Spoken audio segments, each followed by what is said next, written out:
ახლა კი კულტურა ფოლკ რადიო 4 წლისაა.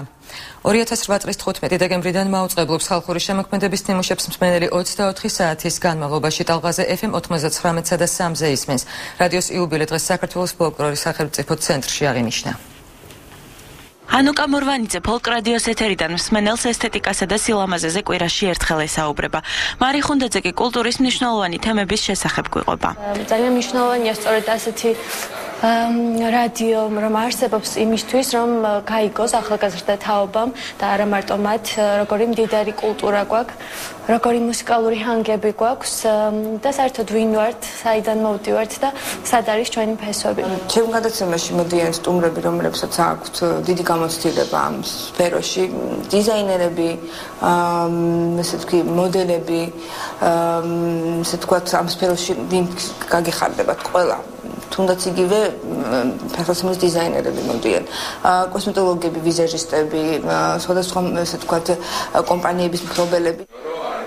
უკვე ერთ წელზე მეტია ფოლკ რადიო განახლებული ფორმატით მაუწყებლობს. გასული წლის ნოემბრიდან 10 გადაცემა საზოგადოების ცნობილ სახეებს მიყავთ.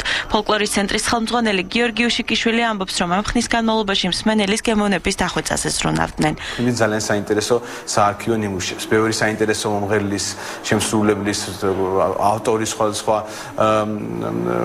მუსიკის, ასე ვთქვათ, ფონდი შეიქმნა ამ ადამიანების, იმიტომ რომ ჩვენთან არა მხოლოდ ხალხური მუსიკა არის, არამედ ჩვენ უკვე დავიწყეთ ცნობილი კომპოზიტორების, ასე ვთქვათ, დღეს მოღვაწე, ასევე გარდაცვლილთა, ასე ვთქვათ, მუსიკალური ნიმუშების პოპულარიზაცია.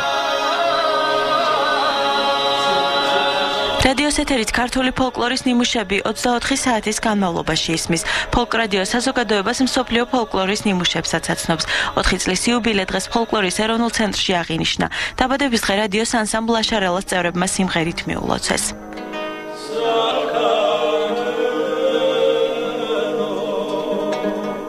ფოლკ რადიო ჯერჯერობით მხოლოდ თბილისსა და დედაქალაქის შემოგარენში მაუწყებლობს. სულ მალე კი რადიოს მოსმენას საქართველოს ყველა კუთხეში შეძლებენ.